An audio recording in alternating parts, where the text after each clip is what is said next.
하나님 말씀은 시편 63편 1절에서 4절 말씀입니다. 시편 63편 1절에서 4절 말씀.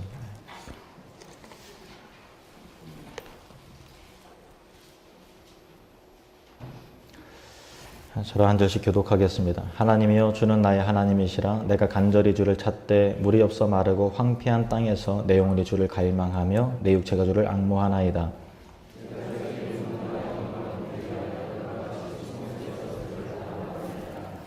주의 인자하심이 생명보다 나음으로 내 입술이 주를 찬양할 것이라.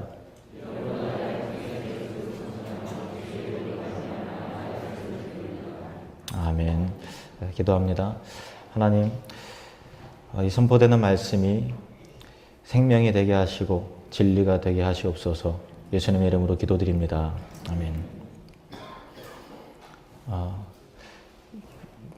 다윗은 고난을 많이 받았잖아요. 오늘 읽은 시편 63편도 위의 시제를 보시면 유다 광야에 있을 때 하나님께 기도한 내용이 이렇게 기록이 되어 있습니다. 광야 어떤 곳일까요? 1절 말씀을 보시면요. 함께 읽겠습니다. 하나님이여 주는 나의 하나님이시라. 내가 간절히 주를 찾되 물이 없어 마르고 황폐한 땅에서 내 영혼이 주를 갈망하며 내 육체가 주를 앙모하나이다. 물이 없어 마르고 황폐한 땅, 광야입니다. 어떤 공간적 의미에서 다윗은 광야에 있었던 것이지만 또 인생의 의미에서도 굉장히 좀 곤고하고 어려움의 시기에 다윗은 직면했습니다. 여러분 잘 아시다시피 사울 왕의 미움을 받아서 광야로 도망을 갔잖아요.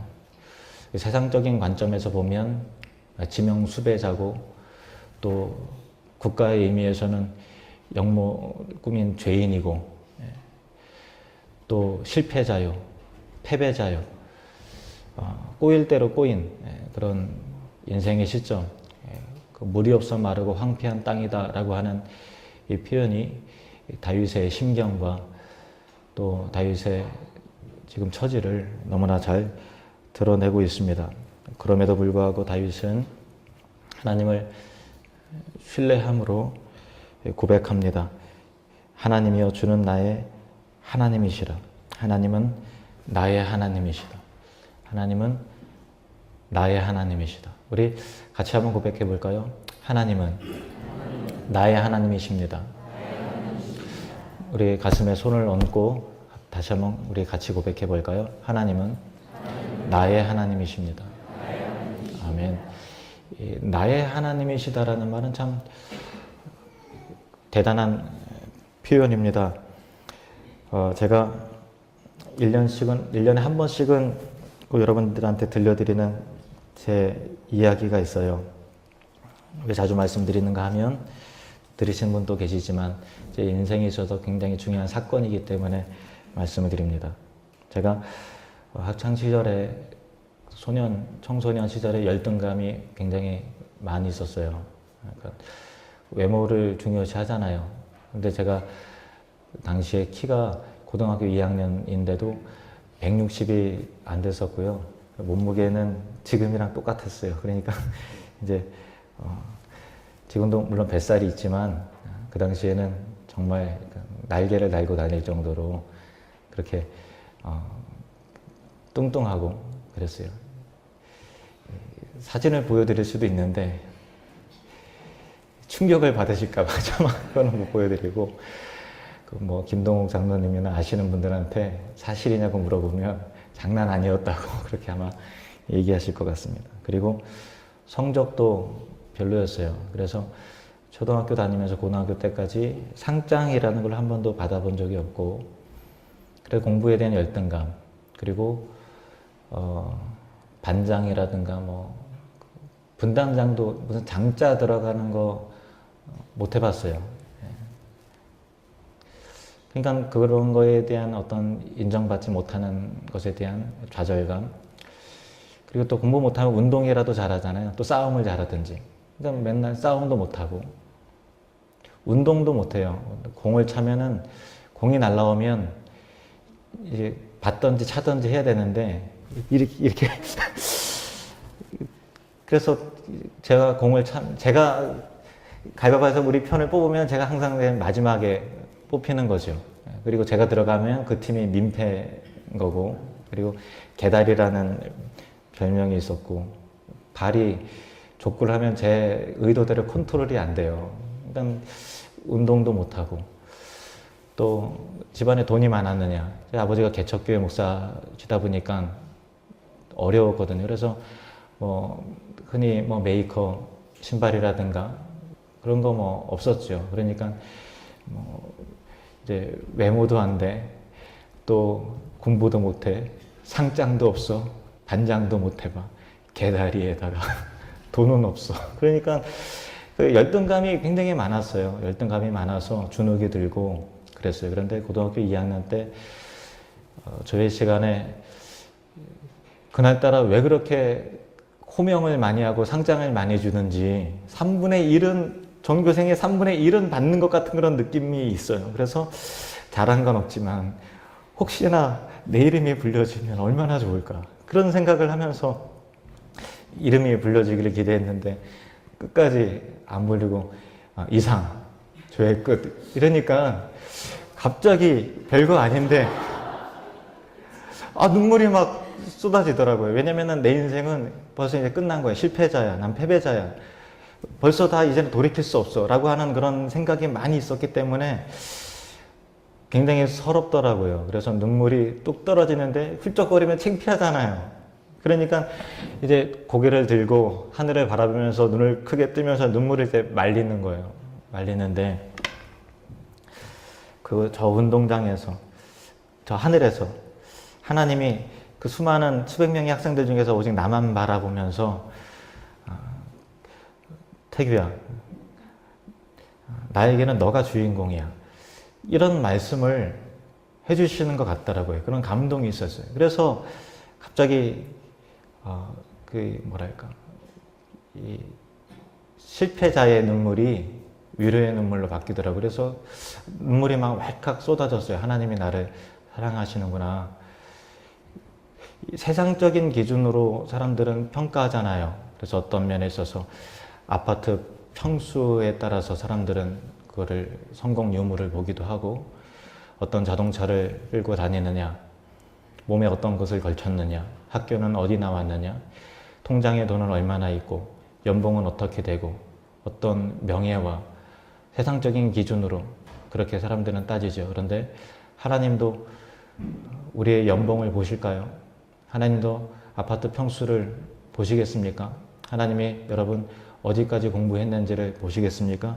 하나님께서 목사를 판단하실 때 교회의 사이즈와 성도 수를 보시겠습니까? 그건 아니잖아요. 하나님의 부르심은 세상적 기준이 아니죠. 하나님은 나의 수준과 상관없이, 하나님은 조건 없이 나를 사랑하시고 나를 택하시고 부르시고 나와 동행하시는 그런 하나님이십니다. 그런 하나님이시기에 하나님을 나의 아버지라고 우리가 부를 수 있는 것이죠. 고린도전서 1장 26절에 보시면 형제들아 너희를 부르심을 보라. 육체를 따라 지혜로운 자가 많지 아니하며 능한 자가 많지 아니하며 문벌 좋은 자가 많지 아니하도다. 사도 바울이 고린도 교인들에게 너희의 부르심을 봐라. 너희가 무슨 조건과 세상적인 성공 유무에 따라서 택하심을 받았는지 아느냐. 육체를 따라 세상적 기준을 보면 지혜로운 자도 없고 능한 자도 없고 문벌 좋은 학식 있는 자도 없다는 건 너희들도 알지 않는다. 그럼에도 불구하고 하나님께서 너희를 택하신 자로 불러주셨다라고 하는 그런 것이죠. 여러분, 세상에서 주목받지 못하면 어떻습니까? 세상에서 엑스트라면 어때요? 다 주인공일 수 있는 건 아니잖아요. 유명한 사람, 성공한 사람 박수 쳐주면 되는 거지. 내가 부족하고 연약해도 하나님이 나를 택하셨고 나를 사랑하시고 나의 하나님이시라는 것을 인정하고 고백할 수 있다는 것이 얼마나 감격적인지 몰라요. 제가 자녀가 여러 명 있잖아요. 근데 아이를 낳을 때 첫째 아이의 사랑이 둘째가 태어나면 반으로 줄어들까요? 셋째 아이가 태어나면 그 사랑의 크기가 3분의 1로 점점점 줄어들까요? 그렇지 않아요. 아무리 자녀들이 많아도 100% 온전하게 한 명 한 명 자녀를 사랑하고 바라보듯이 수많은 하나님의 백성이 있지만 하나님께서 가장 사랑하시는 사람은 바로 당신입니다. 그 은혜가, 그 믿음이 저와 여러분에 있길 원합니다. 하나님께서 나를 사랑하시고 하나님께서 나의 하나님이시라는 사실을, 내가 또한 하나님의 사람이라는 것을 우리가 고백하고 또 바라볼 때 세상적인 기준에 미달된다 하더라도 그 사람은 낙심하지 않아요. 열등감이 어디서부터 옵니까? 내 안에 세상적인 잣대와 기준이 있다라는 거예요. 하나님의 기준으로 나를 바라보지 못하고 세상의 기준으로 나를 자꾸만 바라보기 때문에 우리는 교만하기도 하고, 그 이상이 되면 교만해지죠. 미달된다고 생각하면 열등감을 느끼고 좌절하고 그렇다고 생각을 합니다. 세속적인 관점입니다. 하나님의 관점으로 여러분을 보시길 바랍니다. 그러면 하나님이 바로 나의 하나님이시라는 것을 어떻게 우리가 확신할 수 있습니까? 제가 말씀드렸다시피 어떤 체험이 있어야 하나님이 나의 하나님이라는 것을 비로소 알게 됩니까? 우리는 하나님의 말씀을 통해서 확실하게 알게 됩니다. 민수기 15장 41절 말씀 보십시오. 민수기 15장 41절. 시작. 나는 여호와 너희 하나님이라. 나는 너희의 하나님이 되려고 너희를 애굽 땅에서 인도해 내었느니라. 나는 여호와 너희의 하나님이니라. 아멘. 하나님께서 우리를 구원해 내신 이유는 바로 당신의 하나님이 되기 위해서, 나의 하나님이 되기 위해서, 너희의 하나님이시기 위해서 우리를 구원해 내셨다고 그렇게 성경은 말씀하고 있습니다. 갈라디아서 3장 26절 말씀 보십시오. 갈라디아서 3장 26절. 시작. 너희가 다 믿음으로 말미암아 그리스도 예수 안에서 하나님의 아들이 되었느니. 하나님의 아들이죠. 우리 옆 사람에게 하나님의 아들이십니다. 축복합시다. 하나님의 아들이십니다. 네. 하나님의 딸이십니다. 아멘. 다윗은 이런 확신이 있었어요. 세상적인 기준에서 실패자, 패배자여 벼랑 끝까지 가고 고독하고 외로운 그 순간에 다윗은 그럼에도 불구하고 창조주 전능하신 하나님이 나의 하나님이시라고 고백합니다. 1절 말씀 우리 다시 한번 같이 읽겠습니다. 시작. 하나님이여 주는 나의 하나님이시라. 내가 간절히 주를 찾되 물이 없어 마르고 황폐한 땅에서 내 영혼이 주를 갈망하며 내 육체가 주를 앙모하나이다. 아멘. 내 영혼이 주를 갈망하며 내 육체가 주를 앙모하나이다. 영혼이 갈망이 있으면 육체가 함께 수반이 되는 것이죠. 몸 따로 마음 따로 아니에요. 마음은 내가 주님을 사랑하죠. 근데 너무 바빠서 몸은 다른 데 가 있어요. 그럴 수 없다라는 것입니다. 전인격적인 사랑, 전인격적인 갈망, 그것이 내 영혼이 주를 갈망하며 내 육체가 주를 앙모합니다. 그런 표현입니다. 전인격적인 거죠. 그러면 우리는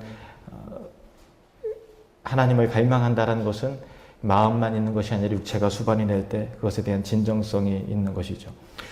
제가 이 앞에서 예배하는 사람들의 모습을 보면요, 여러분이 정말 영적으로 정말 갈망하고 진정성 있는 참된 마음으로 하나님을 예배하는지 그렇지 않은지 한 번에 알 수 있어요. 어떻게 하는지 아세요? 여러분의 영혼을, 마음을 볼 수는 없잖아요. 그런데 태도를 보면 다 드러나게 되어 있습니다. 우리가 세월호 사건을 통해서 내 자식이 살려달라고 애원할 때 몸이 어떻게 되나요? 간절히 두 손이 모아지고 무릎을 꿇고 눈물을 흘리고 애원을 하잖아요. 그냥 몸이 너무 태평한 것처럼 그랬으면 좋겠다, 살았으면 좋겠다, 뭐 그러지 않잖아요. 정말 갈망한다면 육체로도 그것이 표현이 되는 것이죠. 그래서 마음이 있는 곳에 몸도 같이 가고 물질도 가는 것입니다. 영혼의 주님을 향한 갈망이 있으면 몸도 그 갈망 가운데, 그 현장 가운데, 그 진정성이 그 몸의 안에, 육체 가운데, 그 눈물 가운데, 삶 가운데 나타날 수밖에 없는 것이죠. 세월호를 통해서 우리가 반성하게 됩니다. 그리고 또 그동안 우리가 놓치고 살았던 진실, 정직, 그 개념에 대해서 다시 우리가 그것이 얼마나 소중한 개념인지, 사회적 가치인지 우리가 깨닫게 되냐. 정직하지 못할 때, 위선이 될 때, 뭔가 자꾸 감추려고 할 때, 어떤 리더에게서 진정성이 보이지 않을 때 우리는 그것이 실망감이 있고 사회적인 비리와 죄악과 무너져가는 사회를 바라보면서 정직이라는 것이, 진정성이라는 것이, 진실이라는 것이 얼마나 소중한 가치인가를 우리는 확인하게 되잖아요. 하나님 앞에서도 마찬가지입니다. 우리가 예배할 때 진정성 있는 예배인가? 우리가 찬양을 할 때 진정성 있는 찬양인가? 우리가 하나님 앞에 예물을 드릴 때 전심으로 마음을 다해서 드리는 감사의 예물인가? 우리가 하나님 앞에 기도할 때 그 기도가 하나님 앞에서 진실한 기도인가? 라고 하는 부분에 있어서 우리가 껍데기는 있지만 알맹이가 없다면 그것은 가식이요, 위선이요, 허울일 것입니다. 저와 여러분이 내 영혼이 주를 갈망하며 내 육체가 주를 앙모하나이다 라고 고백하는 다윗의 고백과 같이 진정성 있는 예배자, 진실한 삶을 살아가는 하나님의 백성들이 되시기를 주님의 이름으로 축원합니다. 다윗이 광야에서 하나님을 향한 진정성 있는 갈망을 했어요. 물이 없어 마르고 황폐한 땅에서 물이 없어 마르면 물을 찾아야 되는 내 영혼이 주님을 찾습니다 라고 하면서 주님을 앙망하기 시작했습니다. 그리고 온 육체를 수반한 전인격적인 진정성 있는 예배를 드리기 시작했을 때 그는 깨닫게 되었습니다. 이곳이 비록 광야이지만 황폐하고 물이 없고 공공한 시점이고 정말로 실패자와 같은 그런 삶이 내 앞에 닥쳐졌지만 그러나 내가 예배하기 때문에 이곳에 바로 하나님의 임재가 있는 이곳이 바로 성소라는 것을 알게 되었습니다. 그래서 다윗은 이와 같이 고백합니다. 1절 2절 말씀입니다. 하나님이여 주는 나의 하나님이시라. 내가 간절히 주를 찾되 물이 없어 마르고 황폐한 땅에서 내 영혼이 주를 갈망하며 내 육체가 주를 앙모하나이다. 내가 주의 권능과 영광을 보기 위하여 이와 같이 성소에서 주를 바라보았나이다. 어느새 다윗은 광야에 있었지만 그것이 성소가 되었어요. 하나님의 임재가 있는 천국의 모형이 되었다라는 것입니다. 우리 같이 한번 찬양할까요? 내 영혼이 은총 입어 중한 죄짐 벗고 보니 슬픔 많은 이 세상도 천국으로 와도다. 아멘. 할렐루야 찬양하세.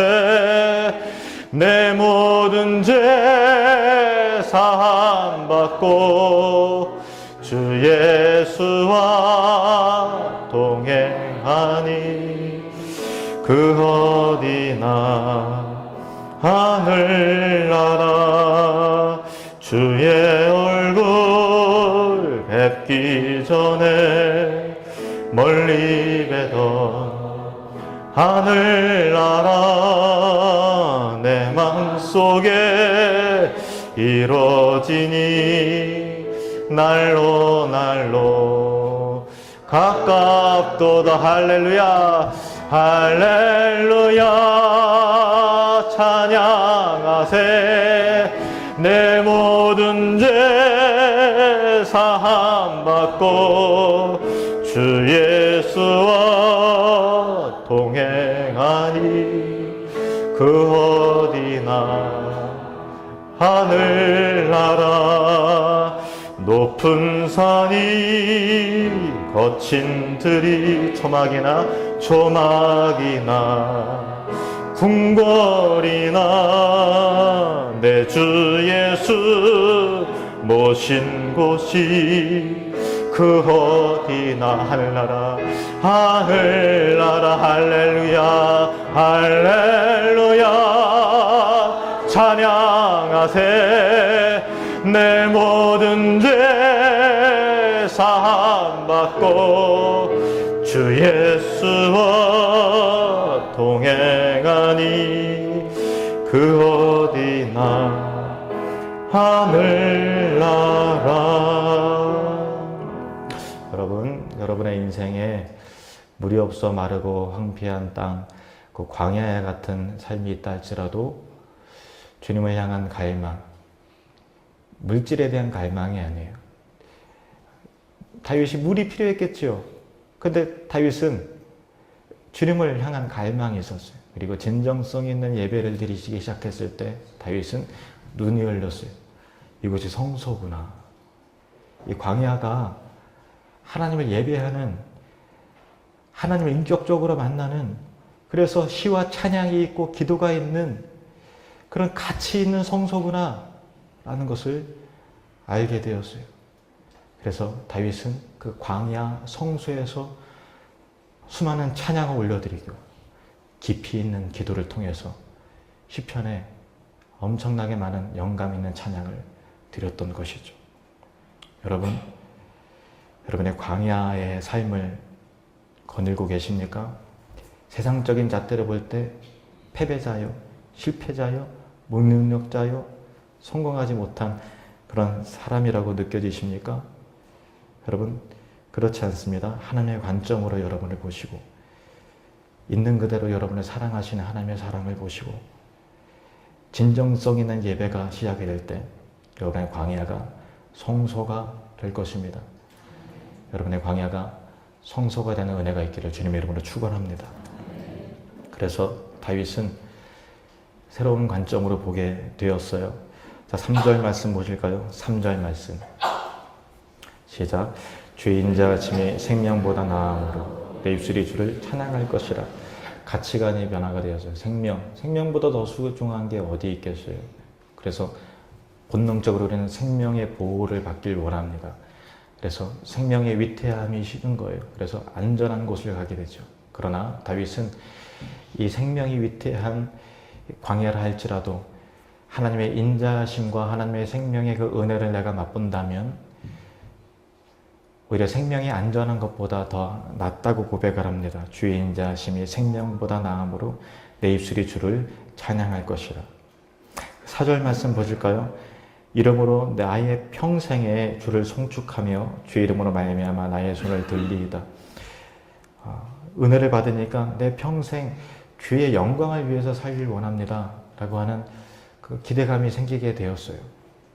가장 밑바닥 같은 삶 속에서 그냥 이렇게 살다가 그냥 가면 되지, 그렇게 것이 아니라 내 평생 이제 하나님의 영광 위해서 살고 싶다라고 하는 거룩한 열망, 진정한 예배자가 되고 싶다라고 하는 영적 갈망을 통해서 이 세상에서 사람들이 본능적으로 생각하는 세속적 의미에서 생존의 욕망이 아니라 거룩한 뜻을 품은 생존의 욕망으로서, 기대감으로서, 소망으로서 바뀌게 되었던 것입니다. 여러분, 나의 평생에 주님을 송축하겠습니다라고 하는 하나님의 영광을 향한 기대감이, 그 소망감이 충만하시기를 축원합니다. 5절 말씀 보실까요? 5절 같이 읽겠습니다. 시작. 골수와 기름진 것을 먹음같이 나의 영혼이 만족할 것이라. 나의 입이 기쁜 입술로 주를 찬송하되. 골수와 기름진 것을 먹음같이 나의 영혼이 만족하다라는 기쁨이 있다는 것입니다. 그래서 입술 가운데 감사가 있는 거예요. 감사 회복. 하나님을 인격적으로 만나니까 그 광야에서도 감사가 터져 나오더라. 물이 없어도 생명의 위태함을 받는 그곳에서도 감사할 수 있더라라는 것입니다. 여러분, 행복해야 감사한 것이 아니라 감사한 사람이 행복합니다. 여러분, 삶 가운데 혹시 감사를 잃어버리셨습니까? 감사를 회복하시길 바랍니다. 다윗과 같이 내가 주님을 인해서 만족합니다 라는 고백이죠. 6절 말씀 보실까요? 6절 말씀 함께 읽겠습니다. 내가 나의 침상에서 주를 기억하며 새벽에 주의 말씀을 작은 소리로 읊조릴 때 하오리니. 아침부터 저녁까지 침상 누울 때도 하나님 생각하고 일어날 때 하나님 말씀을 읊조리게 되는 거예요. 사랑에 빠진 거예요. 일상의 모든 것에 은혜가 있는 거예요. 일상의 모든 것에 은혜가 있어요. 이것이 예수 믿는 자의 삶이죠. 삶의 소소한 것마저도 하나님의 간섭과 은혜로 바라보는 그 안목. 마트 갈 때도 하나님, 내가 옷을 사려고 그러는데 저렴한 가격에 마음에 쏙 드는 옷을 사게 해주세요. 기도할 수 있는 거예요. 하나님, 하나님이 예배해 주셨네. 너무나 감사한 것이죠. 하나님, 애들 있고 멀리서 주차하면 우산 덤대 비 맞고 들어가야 되는데 쏙 빈자리가 아파트에, 마트에 빈자리가 있게 해주세요. 주님, 별것 아니지만 그래도 하나님의 살아계신 느끼고 싶어요. 빈자리가 있어요. 할렐루야. 주님, 감사합니다. 성도의 삶은 거창한 데 있는 것이 아니라 여러분의 소박한 삶 속에 있습니다. 일어나는 순간부터 감사가 있고 하나님의 인도하심을 느끼는 거예요. 잠자리에 들기까지 하나님의 동행하는 것이에요. 거창하고 화려한 것에, 위대한 것에 감사를 느끼는 것이 아니라 소박하고 일상적인 것에 하나님의 은총을 맛보는 것이죠. 우리는 주기도문 할 때 일용할 양식을 주옵소서 이렇게 기도하잖아요. 당연한 듯이 우리가 먹고 마셨던 일용할 양식조차 하나님의 은총이라는 것을 깨닫는 것입니다. 그것이 성도예요. 그것이 믿음이요. 그것이 신앙인 것입니다. 어쩌면 밑바닥까지 가본 사람이 느낄 수 있는 감격이죠. 여러분, 광야의 삶을 가운데 여러분이 있을 때 하나님의 은혜를 맛보는 성소가 되시는 그런 은혜가 있기를 축원합니다. 7절 말씀, 8절 말씀 보십시오. 7절, 8절 시작. 주는 나의 도움이 되셨습니다. 내가 주의 날개 그늘에서 즐겁게 부르리이다. 나의 영혼이 주를 가까이 따르니 주의 오른손이 나를 붙드시거니와. 하나님께서 날개로 나를 품으세요. 너무 더울까 봐 그 그늘에 있는 거예요. 올려다보세요. 하나님의 날개로 나를 품으셨음을 보게 되는 거예요. 근데 올려다보지 않기 때문에 그것이 하나님의 날개 그늘 아래인지 모르는 것이죠. 주님의 오른손이 나를 붙들고 계시다라는 거예요. 다윗은 하나님께 나를 보호하고 계시다라는 확신이 들기 시작했어요. 그리고 9절부터 맨 마지막 절, 8절부터, 9절부터 맨 마지막 절 보십시오. 시작. 나의 영혼을 찾아 멸하려 하는 그들은 땅 깊은 곳에 들어가며 칼의 세력에 넘겨져 승냥이의 모기가 되리이다. 왕은 하나님을 즐거워하리니 주께 맹세한 자마다 자랑할 것이나 거짓말하는 자의 입은 막히리로다. 무슨 의미입니까? 사람에 대한 위협에 대한 두려움이 사라지고 승리에 대한 확신이 생긴 것이죠. 여러분, 두려워하지 마세요. 하나님 가운데 평안할지어다. 아멘. 승리의 보장, 승리에 대한 확신 가운데 여러분 감격하며 사시길 바랍니다. 두려워하지 마십시오. 의심하지 마십시오. 하나님을 바라보면서 승리에 대한 확신과 함께 일어서시길 바랍니다. 광야와 같은 그런 삶 속에 여러분의 눈이 열려서 이것이 성소임을 고백하시는 믿음의 사람들이 되시기를 축원합니다. 다 같이 고백하길 원합니다. 따라해 보십시오. 나의 하나님, 이런 은혜를 내게 주옵소서. 한 번 더 고백합시다. 나의 하나님, 이런 은혜를 내게 주옵소서. 한 번 더 고백합니다. 하나님은 나의 하나님이십니다. 전능하신 하나님은 나의 하나님이십니다. 할렐루야. 기도합니다.